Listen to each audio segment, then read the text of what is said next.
5 फरवरी को शांतिपूर्ण एवं निष्पक्ष चुनाव करवाने के बाद अब कल 8 फरवरी को दिल्ली विधानसभा चुनाव की मतगणना होगी।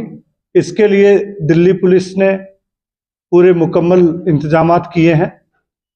जितना स्टाफ जो वहाँ पे डिप्लॉय होगा उन सब की लगातार ब्रीफिंग की गई है।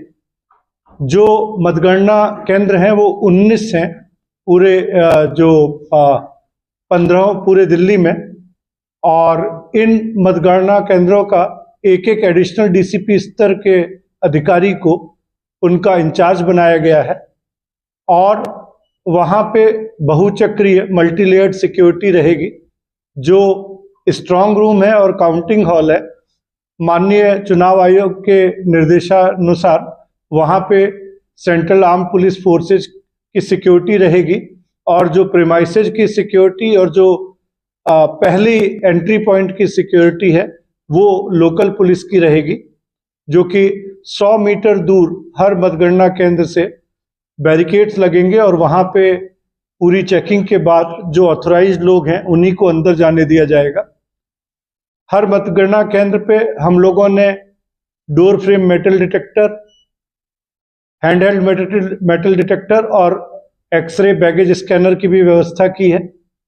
हर मतगणना केंद्र पे 2 company central arm police force दी गई हैं, लिहाजा 38 कंपनी सीएपीएफ्स की इन 19 मतगणना केंद्रों के लिए तैनात है। जो ऑथराइज्ड लोग हैं उनको भी मोबाइल ले जाने की अनुमति नहीं होगी। मीडिया के कर्मी भी जिनको चीफ इलेक्टोरल ऑफिसर के पास से जिनको पास मिला है वैलिड, उनको भी जाने की अनुमति दी जाएगी। काउंटिंग ऑब्जर्वर्स और माइक्रो काउंटिंग ऑब्जर्वर्स भी निष्पक्ष मतगणना करवाने के लिए नियुक्त किए गए हैं। जो डिस्ट्रिक्ट इलेक्टोरल ऑफिसर हैं और रिटर्निंग ऑफिसर हैं उनके साथ लोकल पुलिस के पूरा तालमेल बना हुआ है। जो पॉलिटिकल पार्टीज हैं, कैंडिडेट्स हैं, उनके साथ भी लोकल पुलिस ने तालमेल बनाया हुआ है ताकि सारी व्यवस्था शांतिपूर्ण रहे। जो लोकल पुलिस के अलावा पुलिस कंट्रोल रूम की वैन्स, ट्रैफिक की और सिक्योरिटी के इंतजामात भी रहेंगे। हर काउंटिंग सेंटर का एंटी सबाटेज चेक भी किया जाएगा, और कुल मिला के हम ये सुनिश्चित करेंगे कि काउंटिंग और उसके बाद भी पूरी तरह से शांति हो और पूरी तरह से ये जो चुनाव की प्रक्रिया है फ्री, फेयर और पीसफुल होके संपन्न करवाई जा सके। तो मीडिया का आपने कहा अलाउड होगा कैमरा, किस हद तक जा सकेंगे? जी, इसमें जो चीफ इलेक्टोरल ऑफिस है या इलेक्टोरल ऑफिसर का जो ऑफिस है या इलेक्शन कमीशन ऑफ इंडिया से केवल जो ऑथराइज्ड मीडिया कर्मी हैं उन्हीं को एंट्री दी जाएगी, और उसमें भी जो है मोबाइल ले जाने पे प्रतिबंध है।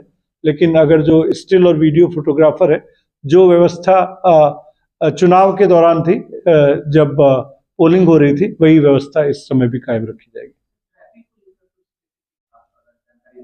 जी, हर मतगणना केंद्र पे चूंकि लोगों के जो पॉलिटिकल पार्टीज हैं या कैंडिडेट्स हैं उनके समर्थक भी जुटते हैं, तो जो 100 मीटर के बाद किसी भी गाड़ी को एंट्री नहीं दी जाएगी, और वहां पे ट्रैफिक पुलिस को भी लगाया गया है ताकि रूट का भी डाइवर्जन करवाया जा सके, अननेसेसरी व्हीकल्स की पार्किंग भी नहीं हो, और जो ट्रैफिक का रेगुलेशन है उसको भी सुनिश्चित करवाया जा सके।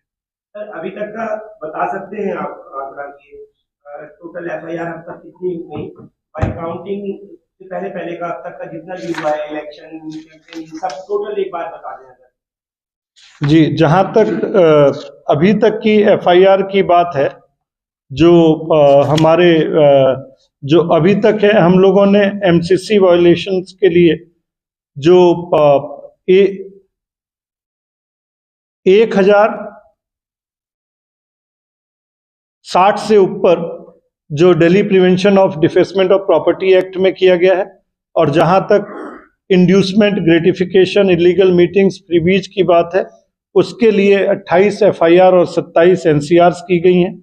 अभी तक 12,970 लोगों को गिरफ्तार किया गया है भारतीय नागरिक सुरक्षा संहिता की धाराओं के तहत। जो पब्लिक प्लेस में शराब पीने के लिए दिल्ली एक्साइज एक्ट में 13,840 लोगों को अभी तक गिरफ्तार किया गया। जो टोटल कैश का सीजर पुलिस ने एसएसटी एफएस जो स्टैटिक सर्वेलांस टीम है और जो फ्लाइंग स्क्वाड है उनके साथ मिलकर 11,70,29,927 रुपए का किया है। जो आर्म सीजर की बात है तो 477 आर्म सीज किए गए हैं और 538 जो कार्ट्रिजेस सीज किए गए हैं। इन मामलों में 449 एफआईआर दर्ज की गई हैं और 499 व्यक्तियों को गिरफ्तार किया गया है।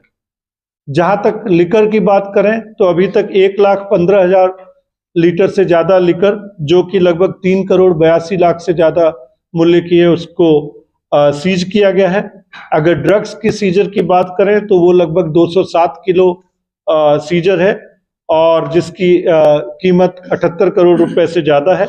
160 एफआईआर दर्ज की गई हैं जिसमें 179 लोगों को गिरफ्तार किया गया।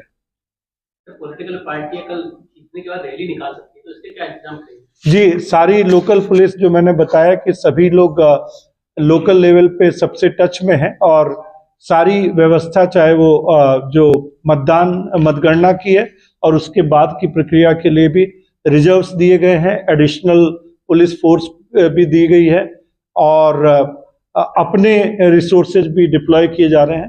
तो सब लोग ये फील्ड फॉर्मेशन, सारे सीनियर अधिकारी खुद ग्राउंड पे रहेंगे और ये सुनिश्चित किया जाएगा कि हर तरफ शांति बनी रहे। सर, जैसे कल काउंटिंग है दिल्ली में, काफी व्यस्त रहेगी, उसमें दूसरी तरफ कॉल मिल रही है स्कूलों में बम की, दोबारा मिलनी शुरू हो गई है, कैसे देखते हैं इस चीज को? देखिए, जब भी कोई भी, अगर हमें पुलिस को कोई भी सूचना मिलती है तो हम लोग एक स्टैंडर्ड ऑपरेटिंग प्रोसीजर होता है एसओपी, उसके तहत कार्रवाई करते हैं और वो कार्रवाई जारी रहेगी। और हम लोग मतगणना के लिए एक विशेष व्यवस्था कर रहे हैं, लेकिन बाकी शहर में भी कानून व्यवस्था और अपराध नियंत्रण की जो हम लोगों की गतिविधि होती है वो निर्बाध रूप से चलती रहेगी। धन्यवाद। Thank you.